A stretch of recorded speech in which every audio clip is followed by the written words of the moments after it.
அனைத்து நண்பர்களுக்கும் வணக்கம். மாவீரர் போராளிகள் குடும்ப நலன் காப்பகத்தின் தாயக நிதர்சனம் யூடியூப் சேனலை சப்ஸ்கிரைப் பண்ணி பெல் ஐக்கோனை முக்கா கிளிக் பண்ணி விட்டீங்கன்னு சொன்னால் நாங்கள் போடுற வீடியோக்கள் உங்களுக்கு உடனே வரும். மாவீரர் போராளிகள் குடும்ப நலன் காப்பகத்தின் ஃபேஸ்புக் பேஜினையும் பின்தொடர்ந்து நமக்கான ஆதரவு களத்தினை அதிகமாக தருவீர்கள் என நம்புகின்றோம்.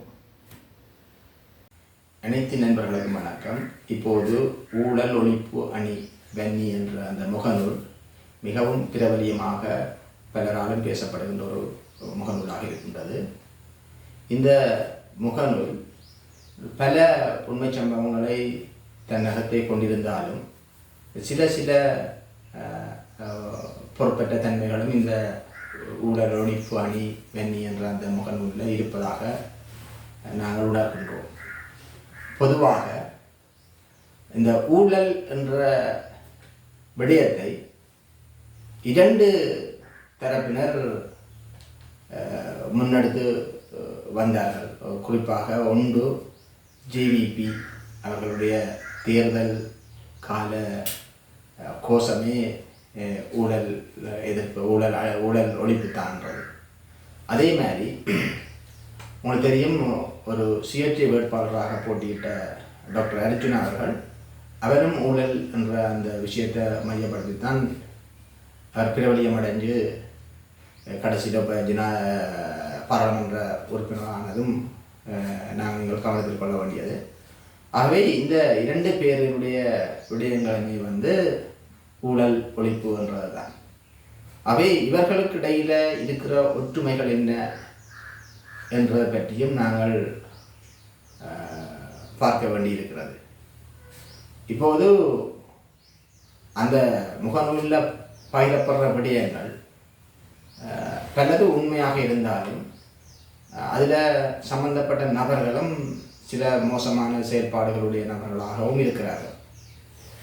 ஆனால் இந்த ஊழல் எதிர்ப்பு அணி வன்னி என்ற அந்த முகநூலை உருவாக்கியவர்களும் அதன் செயற்பாட்டாளர்களமாக இருக்கிறவர்களை பற்றி எங்களுக்கு எதுவுமே தெரியாது. அதில் எத்தனை ஊழல்வாதிகள் இருக்கிறார்கள் என்பதும் எங்களுக்கு தெரியாது. ஆகவே அவர்கள் தந்த தகவலை மட்டும்தான் நாங்கள் பார்த்து கொண்டு ஒரு ஒரு ஒரு ஈர்ப்பொண்டு அந்த முகநூல் மீது எல்லோருக்கும் இருக்கிறது. ஆனால் அதில் நீங்கள் பார்த்தீங்கன்னு சொன்னால் பல தமிழர்கள் தான் அதில் இலக்கு வைக்கப்படுகிறார்கள். சில போலீஸ் அதிகாரிகளும் அதில் இந்த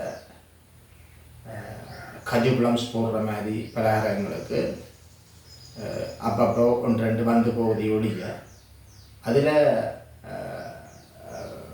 விமர்சிக்கப்படுறவர்கள் பலர் தமிழர்கள். அவை தமிழர்களாக இருந்தால் அவர்கள் விமர்சிக்கப்படக்கூடாது என்றோ அல்லது அந்த விமர்சிக்கப்படுறவர்கள் செய்வதெல்லாம் சரி என்றோ நாங்கள் இங்கே சொல்ல வரவில்லை. அவர்கள் சொல்பவர்கள் பலர் உண்மை சம்பவங்களை தான் சொல்கிறார்கள், அதை நாங்கள் ஏற்றுக்கொள்கிறோம். ஆனாலும் இந்த ஜேவிபி ஆட்சிக்கு வரும்போது சொன்னார்கள் ஊழல் நாட்டில் ஒழிக்கப்படும்.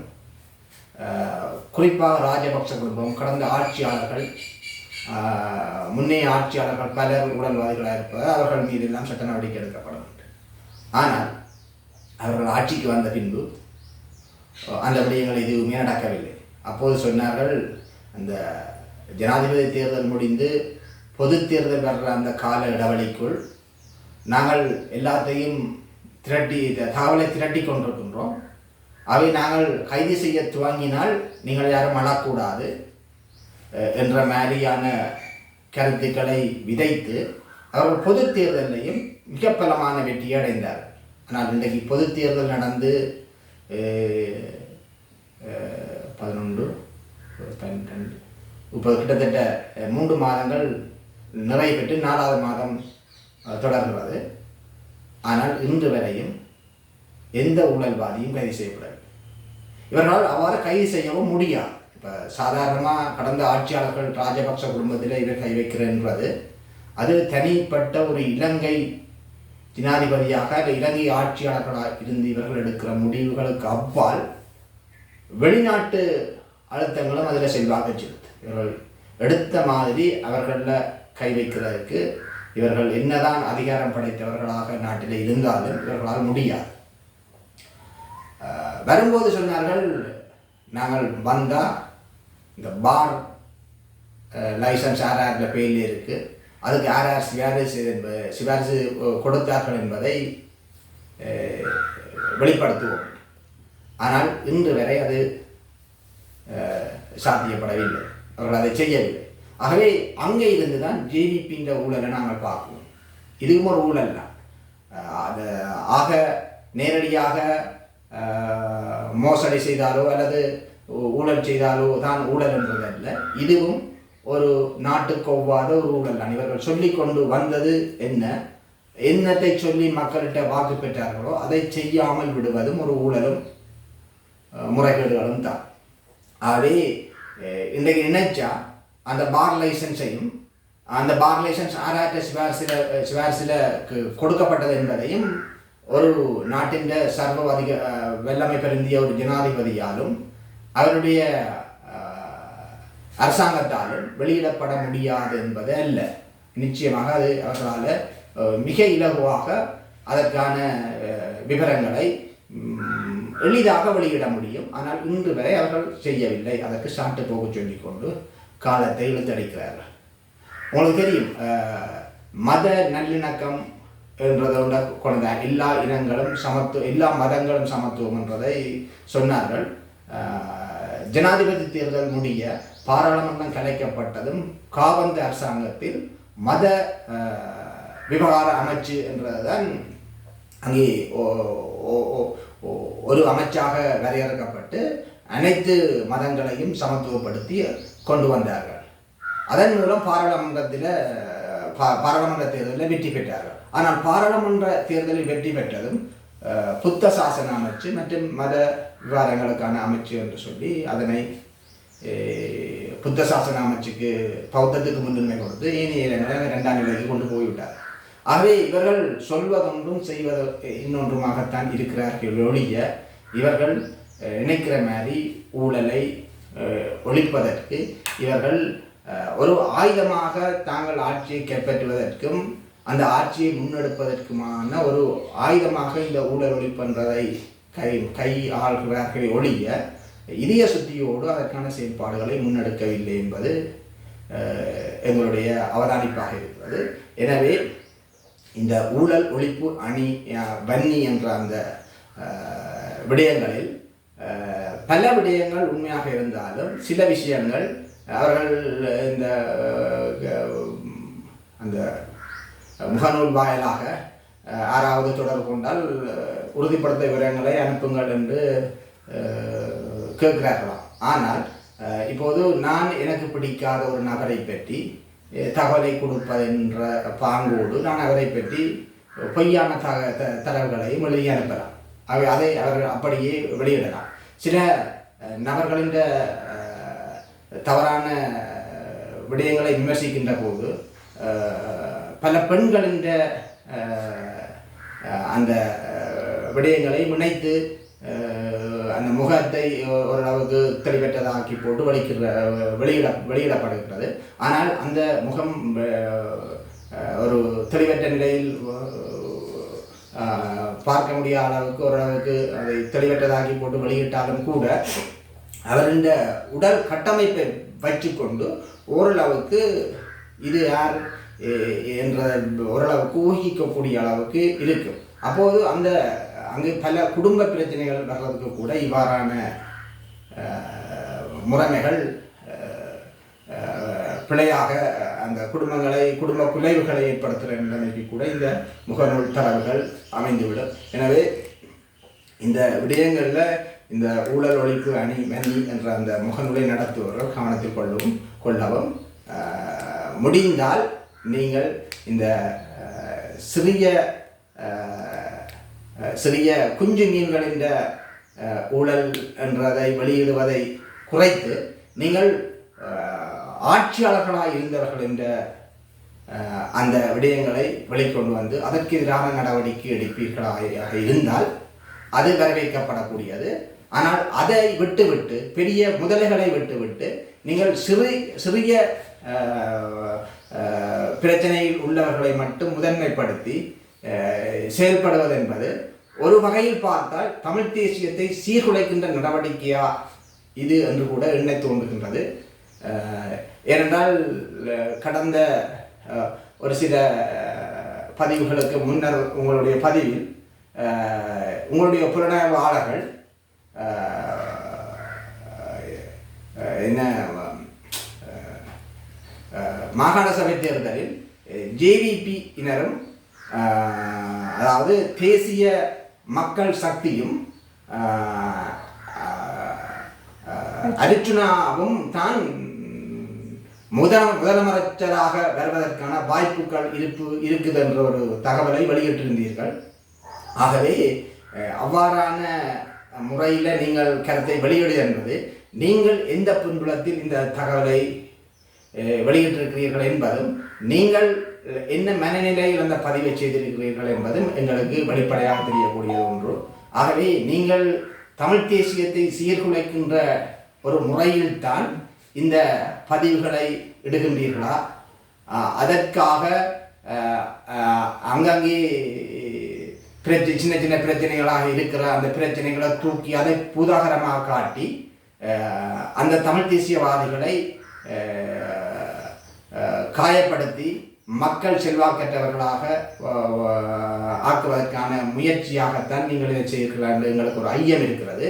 ஆகவே தமிழ் தேசியவாதிகளாக இருப்பவர்கள் ஊழல் செய்தாலும் பரவாயில்லை என்பது இல்லை எங்களுடைய கருத்து.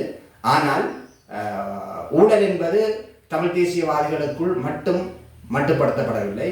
அது சிங்கள தேச அரசியல்வாதிகளுக்குள்ளும் அது இருக்கிறது. பெரும் ஆட்சியாளர்களாக இருந்தவர்களெல்லாம் பெரிய அளவில் நாடே குட்டிச்சீவராகிற அளவுக்கு ஊழல்வாதிகளாக இருந்திருக்கிறார்கள். அதுகளை எல்லாம் நீங்கள் கண்டும் காணாதமாக விட்டுவிட்டு இங்கே தமிழ் தேசியத்தை சீர்குலைக்கின்ற ஒரு நடவடிக்கைக்காகவா இதனை நீங்கள் பயன்படுத்துகிறீர்கள் ஒரு பாரிய ஐயம் எங்களுக்கு இருக்கிறது. எனவே இந்த விடயத்தை எங்களுடைய மக்கள் மிக தெளிவாக புரிந்து கொள்ள வேண்டும். ஏனென்றால் இலகுவாக இந்த விடயங்கள் இளைஞர்கள் ஜோதிகள் துடிப்புள்ளவர்கள் மனதில மக்களின் மனதில இது ஆழமாக பதியக்கூடிய ஒரு விஷயம்.